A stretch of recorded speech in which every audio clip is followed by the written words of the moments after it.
Pemirsa, meski pihak keluarga merasa ada kejanggalan dalam kasus kematian Bribtu RF, namun sejauh ini tim penyidik Polda Gorontalo menduga Bribtu RF memang sengaja bunuh diri dengan menggunakan senjata api karena dipicu permasalahan asmara. Untuk membahas lebih lanjut terkait dengan dugaan bunuh diri Bribtu RF, kita akan berdialog dengan ahli psikologi forensik Reza Indragiri. Selamat sore Bang Reza. Dari kacamata Anda ketika melihat kasus dari Bribtu RF ini terkait dengan apakah memang bunuh diri atau suicide, kemudian membedakannya dengan homicide atau dibunuh dengan orang, apa saja faktor-faktor yang kelihatan secara kasat mata bisa membedakan dua kasus ini?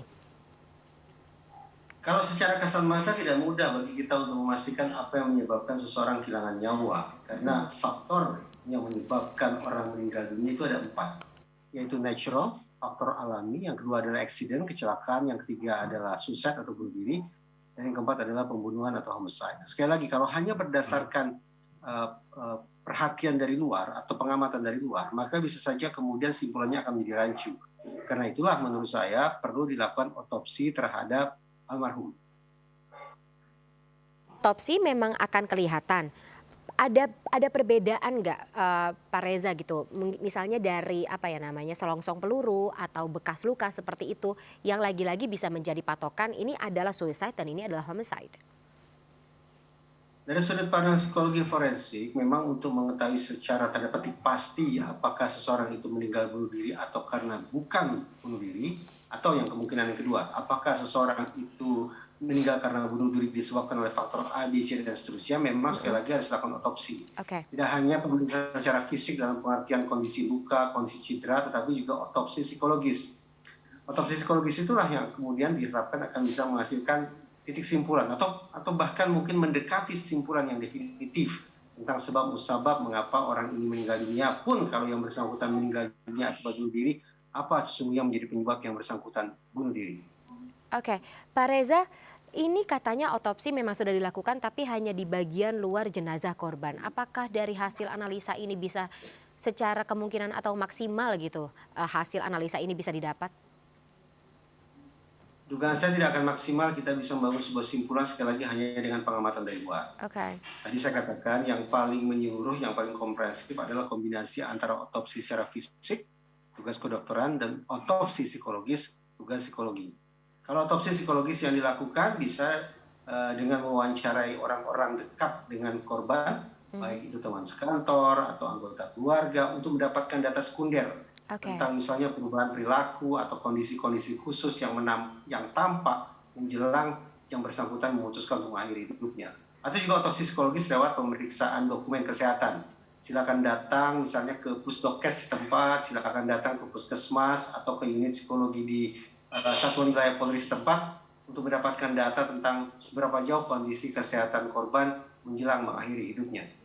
Kalau suicide atau kasus suicide Pak Reza, harus atau secara polanya atau secara pattern memang ada perubahan psikologis gitu, perubahan sikap, perubahan kesehatan seperti itu?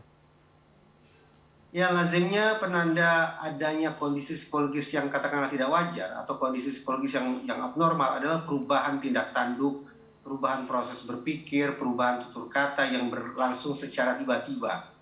Misalnya dulu seseorang yang gemar sekali bersosialisasi tiba-tiba saja kehilangan ketertarikannya untuk berteman, memilih untuk mengisolasi diri. Ada orang yang dulu memiliki selera makan yang baik tapi tiba-tiba saja kemudian kehilangan selera makan. Yang dulu senantiasa bertutur kata sopan tiba-tiba saja menjadi kehilangan kendali, gampang mengeluarkan sumpah serapah dan sejenisnya. Ini bentuk penanda yang menurut saya paling mudah untuk diamati termasuk oleh orang-orang yang awam sekalipun, yaitu mengamati, mencoba mencermati adanya perubahan baik pada tindak tanduk maupun proses berpikir ataupun tutur kata dari orang yang memilih untuk mengakhiri hidupnya dengan cara bunuh diri.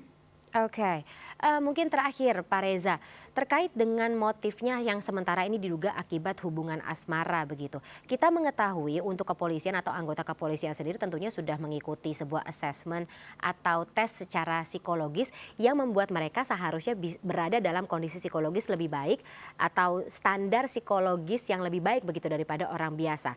Apakah motif ini menurut Anda cukup common gitu ditemui di kalangan orang-orang yang ya katakanlah berada dalam sebuah institusi kepolisian atau bagaimana? Realitasnya adalah pada dasarnya masyarakat kita termasuk otoritas atau personil penegakan hukum sekalipun bukanlah orang yang terbiasa untuk berbagi isi hati. Itu sebabnya dugaan saya ini, perkiraan saya ini, unit psikologi di satuan wilayah Polri setempat adalah unit yang tanda petik tidak laku. Dalam pengertian tidak ada personil Polri yang datang ke sana untuk berkonsultasi, untuk mendapatkan konseling, untuk berbagi masalah pribadi dan seterusnya. Inilah yang menyebabkan mengapa kemudian proses deteksi terhadap tanda-tanda ketidakwajaran atau abnormalitas cenderung berlangsung terlambat. Dan ramalannya adalah kalau kemudian diagnosisnya sudah terlambat, identifikasi masalahnya sudah telat, maka dikhawatirkan masalah kandung memburuk atau kandung parah sehingga sulit pula untuk disembuhkan. Tetapi bagi saya tidak cukup bagi kita meninjau ini sebagai masalah individu per individu. Saya ingin membingkai masalah ini sebagai indikasi adanya masalah kesehatan yang serius di lingkup organisasi Polri. Dan ini bisa mempertaruhkan kualitas layanan Polri terhadap masyarakat.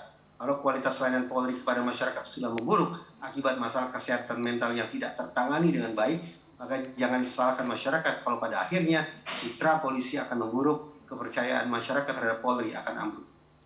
Itu juga harus menjadi sebuah pertimbangan tersendiri. Baik, terima kasih Pak Reza atas insight-nya dalam MNC News Now sore hari ini. Sehat selalu Pak Reza, ketemu lagi dalam kesempatan. Sampai jumpa.